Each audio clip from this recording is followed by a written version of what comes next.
সুধী দর্শকবৃন্দ, আসসালামু আলাইকুম। আপনারা দেখছেন একটি দিঘি। এটি একটি ঐতিহ্যবাহী দিঘি। বাংলাদেশের চট্টগ্রামের ঐতিহ্যবাহী স্থানসমূহের মধ্যে একটি অন্যতম এই এলাকাটি লাল দিঘি। দিঘিটি নগরীর জেল রোডের শেষ সীমানায় অবস্থিত।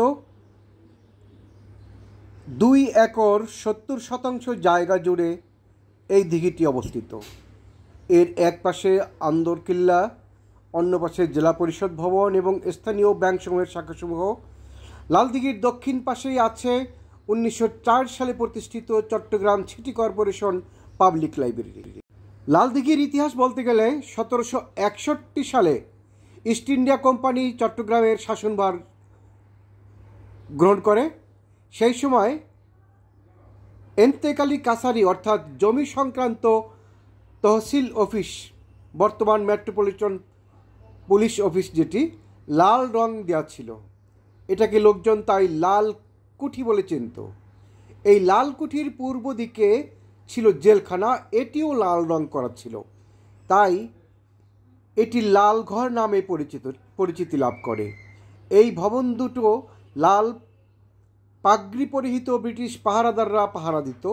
অনেকেই মনে করেন এ কারণেই ভবনগুলোর নাম লালঘর এবং লালকুঠি। লালঘর এবং লালকুঠির পাশে একটা ছোট্ট পুকুর ছিল। চট্টগ্রামের ইংরেজ শাসনের সূচনা লগ্নে পুকুরটিকে বড় করে দিঘিতে পরিণত করা হয়। পাশেই দুটি লাল রঙের ভবন ছিল বলেই এইটিকে লাল দিঘি বলা হতো। তবে এই লাল দিঘি নিয়ে একটি কিংবদন্তি আছে। লাল দিঘির ঘটনা নিয়ে চট্টগ্রামের মানুষের মুখে একটা কিংবদন্তি প্রচলিত আছে। একবার এক দিনমজুরের মেয়ে ওই দিঘিতে গোসল করতে নেমেছিল। হঠাৎ পায়ে শিকল বেঁধে তাকে নিয়ে যাওয়া হলো জলের নিচে একটি দেশে। আসলে ওইটা ছিল এক বাদশার দরবার। সেই বাদশার বিয়ে ঠিক হয়েছিল লাল বেগমের সাথে। একদিন বাদশা লাল বেগমকে দেখতে চাইলেন, কিন্তু খবর পাওয়া গেল লাল বেগম তার মুল্লুক থেকে এক কৃতদাসের সাথে পালিয়েছে। এ খবর বাদশাহ তখন জানতেন না। তাই মজুরির ওই মেয়েকে নিয়ে আসা হয়েছে বাদশার সাথে লাল বেগমের অভিনয় করার জন্য। অনেকে কথা প্রসঙ্গে বাদশাহ মেয়েটার আসল পরিচয় জেনে যায়। ক্ষুব্ধ বাদশার নির্দেশে সবাই আসল লাল মেয়েকে খুঁজতে লেগে গেল। তখন জানা গেল যে আন্দরকিল্লার দিঘি থেকে 200 হাত দূরে পর্তুগিজদের কিল্লায় সে আছে। বাদশাহ ওই কিল্লায় আক্রমণ করে। যুদ্ধে অনেকেই খুন হয় এবং সেই খুনে লাল হয়ে গেল দিঘির পানি। বাদশাহ পরাজিত হলো সেই যুদ্ধে, সবাই পালিয়ে গেল। তবু সে দিঘির পাড়ে বাদশাহ বসে থাকলো বেগমকে উদ্ধার করার আশা নিয়ে। এই নিয়ে একজন চারণ কবি লিখেছেন, লাল দিঘিতে আগুন ধরে, জল শুকিয়ে গিয়েছে, মাছগুলো সব ডাঙায় উঠে কিলবিল বিল করছে। লালকুঠি ও লালঘরের কাছে অবস্থিত এই পুকুরটি ব্রিটিশ শাসনের প্রথম দিকে পরিবর্তন করে দিঘিতে রূপান্তরিত করা হয়। তখন থেকে দিঘিটি লালকুঠি ও লালঘর নাম অনুসারে লাল দিঘি নামেই পরিচিতি লাভ করে। দিঘির উত্তর পাশে রয়েছে একটি মঠ, যার গায়ে ইংরেজিতে লেখা আছে। মঠটি আপনাদেরকে দেখাবো। এটি রায়বাহাদুর রাজকুমার ঘোষ স্কয়ার। এই রায়বাহাদুর রাজকুমার ছিলেন জমিদার। তার নিজ বাড়ি ছিল রাউজান উপজেলার চিকদার গ্রামে। তিনি অবসর সময় কাটাতেন তখনকার খোলামেলা লাল দিঘির পাড়ে। তিনি ছিলেন লাল দিঘির অভিভাবক। পরবর্তীতে তিনি দিঘিটির মালিকানা চট্টগ্রাম সিটি কর্পোরেশনের হাতে তুলে দেন। লাল দিঘির পাড়ে 1910 সালে বৈশাখের 12 তারিখ আব্দুল জব্বার সর্বপ্রথম বলি খেলা প্রচলন করেন। তখন থেকে প্রতি বছর বৈশাখ মাসের 12 তারিখে লাল দিঘির পাড়ে জব্বারের বলি খেলা অনুষ্ঠিত হয়ে আসছে। বর্তমানে লাল দিঘির পশ্চিম পাড়ে একটি মসজিদ আছে।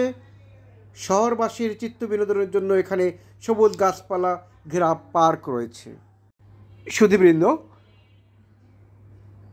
এই লাল দিঘির পাশেই মুসলিম স্কুলের মাঠ, যাকে লাল দিঘির ময়দান বলা হয়। হ্যাঁ, আপনারা দেখছেন, আমরা যখন এই ভিডিওটি করি তখন সকালবেলা। সকালবেলা এখানে প্রচুর লোক এই চতুর্দিকে হাঁটাহাঁটি করে, স্বাস্থ্য সচেতন যারা তারা এখানে অনেকেই হাঁটাহাঁটি করার জন্য আসেন সকালবেলা বিকেলবেলা। আপনারা দেখছেন যে চতুর্দিকে, পুকুরের চতুর্দিকে হাঁটার জায়গা রয়েছে, সেখান দিয়ে তারা হাঁটাহাঁটি করছেন। আর ওই বাম পাশে যেটা দেখছেন সেটা মসজিদ।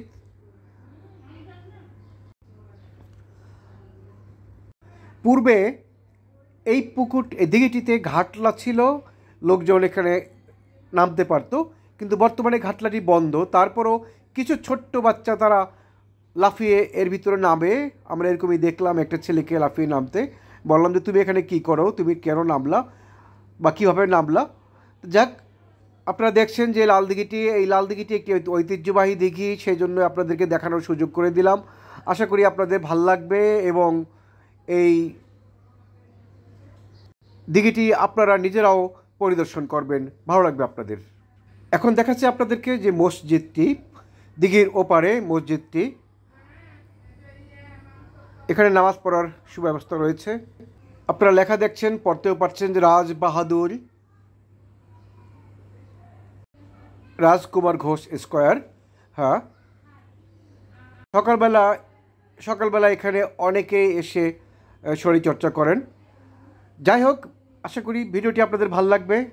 চ্যানেলটি সাবস্ক্রাইব করে রাখতে পারেন, ভিডিওটি পছন্দ হলে লাইক দিতে পারেন, শেয়ার করে রাখতে পারেন আবার দেখার জন্য, বা আপনার বন্ধুবান্ধব যারা তারা যাতে দেখার সুযোগ পায়।